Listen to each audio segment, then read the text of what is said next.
గురుభ్యో నమః. ఈరోజు మనం రాహు గ్రహం గురించి తెలుసుకుందాం. రాహు క్రూర రూపం గలవాడు, పొడగరే, నల్లని మేని ఛాయ గలవాడు, 4 భుజములు గలవాడు, కత్తి త్రిశూలం ధరించి కవచధారణ చేసి ఉంటాడు. సింహాన్ని అధిరోహించి ఉంటాడు. తండ్రి కశ్యపుడు, తల్లి సింహిక, భార్య కరాల. రాహు క్షీరసాగర మదన సమయంలో దేవతారూపం ధరించి మోహిని చేతి అమృతపానం చేశాడు. దానిని సూర్యచంద్రులు విష్ణుమూర్తికి చెప్పడంతో విష్ణువు అతని తలను ముండం నుండి వేరు చేయడంతో పాము శరీరం పొందాడు. విష్ణుమూర్తి అతను అనుగ్రహించి గ్రహమండలంలో స్థానం కల్పించాడు. అప్పటి నుండి సూర్యచంద్రుడు శత్రువై గ్రహణ సమయంలో కబలించి తిరిగి వీడిస్తుంటానని పురాణ కథనం. రాహు రాక్షసనామ సంవత్సరం మాఘ కృష్ణ చతుర్దశి ఆశ్లేష నక్షత్రంలో గ్రహజన్మను ఎత్తాడు. రాహు స్త్రీ గ్రహం. ఇది ఛాయాగ్రహం. అపసవ్య మార్గాన్ని నడుస్తుంది. అపసవ్యం అంటే రివర్స్ అని అర్థం. అంటే మేషం తర్వాత మీను అలా వెనక్కి నడుస్తుంది. రాహు నక్షత్రాలు ఆరుద్ర, స్వాతి, శతభిషం. ఈ 3 నక్షత్రాల జాతకులు మొదటి దశ రాహు దశ శేషంతో ప్రారంభమవుతుంది. రాహు దశాకాలం 18 సంవత్సరాలు. సాధారణంగా రాహు దశాకాలంలో మనిషి జీవితంలో ఒడిదుడుకులు అధికం. కానీ కొన్ని నక్షత్రాలు కొంత వెసులుబాటు ఉంటుంది. రాహుకు రాశిచక్రంలో ఇల్లు లేదు.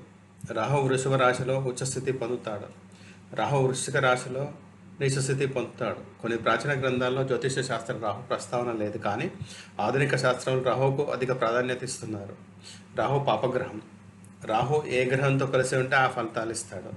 రాహు శరీరం దిగువన భాగం పాము శరీరం ఉంటుంది. అందుకనే రాహుకు విషంతో అధిక ప్రాధాన్యత ఉంటుంది. ఎప్పుడు రోదశిలో ఉంటే సూర్యుడిని కొంతకాలం కనిపించకుండా చేస్తాడు కనుక కల్పనా జగత్తు ప్రత్యేకంగా జ్యోతిష పండితులు విశ్వసిస్తారు. కళాకారుల జీవితంలో రాహు ప్రధాన పాత్ర పోషిస్తారని జ్యోతిష శాస్త్ర పండితులు విశ్వసిస్తారు.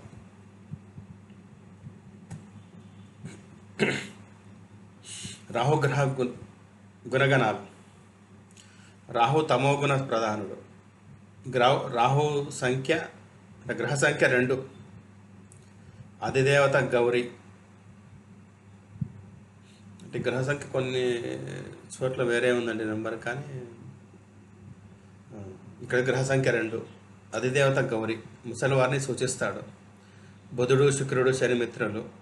సూర్యచంద్రులు, కుజులు, చంద్రువు, గురు, సముడు. స్వక్షేత్రం కుంభం, శత్రుక్షేత్రం సింహం, మిత్రక్షేత్రం తుల, అసుర బహి, స్వర్భను, తమస అనేవి ఇతర నామాలు. జాతి మ్లేచ్ఛ. స్వభావం క్రూరం. రుచులలో పులుపును సూచిస్తాడు. ప్రదేశము పాములు తిరిగే ప్రదేశం. దిక్కు నైరుతి. పాలనాశక్తి భటుడు. ఆత్మాధికారం కష్టాలు. లోహము సీసము. గృహస్థానంలో ఉపయోగం లేని ప్రదేశం. గ్రహపీడ సంతానిలేమి. గ్రహరాశిలో ఉండే కాలం 1.5 సంవత్సరాలు.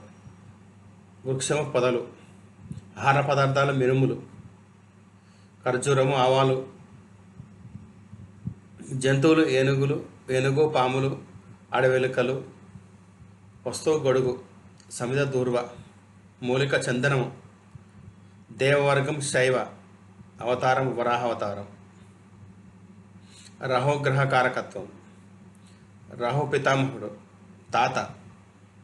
వృద్ధాప్యం, శ్వాస, భాష, అసత్యము, భ్రమ, వాయువు, విచారము, జూదము, కఫము, సంధ్యా సమయము, బయట ప్రదేశము, గొడుగు, పల్లకి, అపరిశుభ్రము, విమర్శ, అంటరానితనము, నల్లులు, దోమలు, గుడ్లగూబలు, విషకుటకాలను సూచిస్తాడు.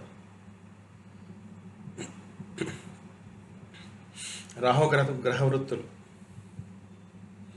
విష సంబంధించిన రసాయనాల తయారీ సంస్థలు, పాములు పట్టుట, భూత వైద్యము, శ్మశానంలో పనిచేయుట, నాగపూజ, దొంగతనము, వైద్యశాస్త్రము, గారడి విద్యలు, శుక్రుడితో కలిసి సినీ రంగము, నాటక రంగము, అడ్వర్టైజ్మెంట్, బుధుడితో చేరిన రచయిత, గారడి విద్య, శనితో చేరిన మోసపుర జీవితం, గురువుతో కలిసిన కపట గురువు మొదలైనవి, జైళ్ళు, క్రిమినల్ కోర్టులు, ఉద్యోగాలు, ఎలక్ట్రిసిటీ, ఆటోమొబైల్స్, గ్యాసు, ఇనుము, నిప్పు, సంబంధించిన వృత్తులు, అగ్నిమాపక దళ వృత్తులను సూచిస్తాడు. రాహుగ్రహ వ్యాధులు, నులి పురుగులు, గుల్మ రోగము, అంతుచిక్కని రోగాలు మొదలైనవి. రాహు ఏ గ్రహంతో కలిసి ఉంటే ఆ గ్రహ సంబంధ రోగాలు ఇస్తాడు. రాహుకాలం.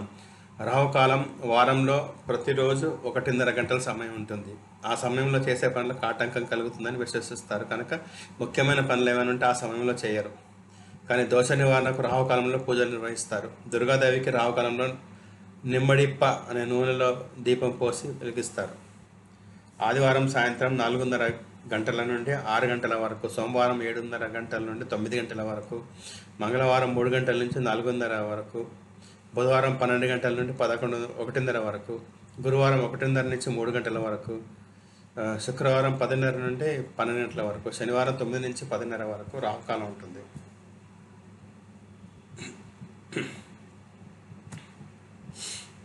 రాహుగ్రహ పరిహారాలు. రాహుని శాంతింపజేయడానికి చేయవలసిన పరిహారాలు. ప్రతిమకు కావలసిన లోహం సీసము. ప్రతిమకు పూజకు గ్రహ ఆసనం, చేట, సమిత, దూర్వ, నైవేద్యం, మినపసున్ని, మిరపగారెలు, ఖర్జూరాలు.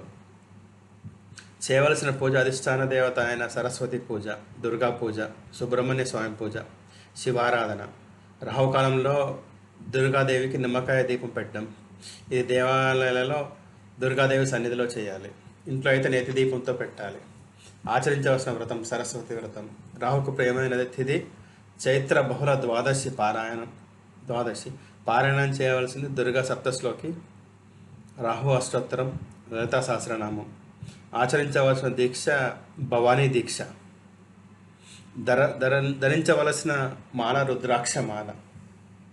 అష్టముఖి రుద్రాక్ష కూడా ధరించవచ్చు. రత్నము, గోమేధికం ధరించవచ్చు. దర్శించవలసిన దేవాలయం సరస్వతి, దుర్గా, సుబ్రహ్మణ్యం. ఈ దేవాలయాన్ని శివాలయాలు, నవగ్రహాలయాలు ఇవన్నీ దర్శించవచ్చు.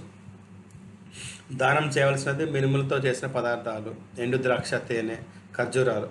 చేయవలసిన జప సంఖ్య 18,000. ధన్యవాదాలు.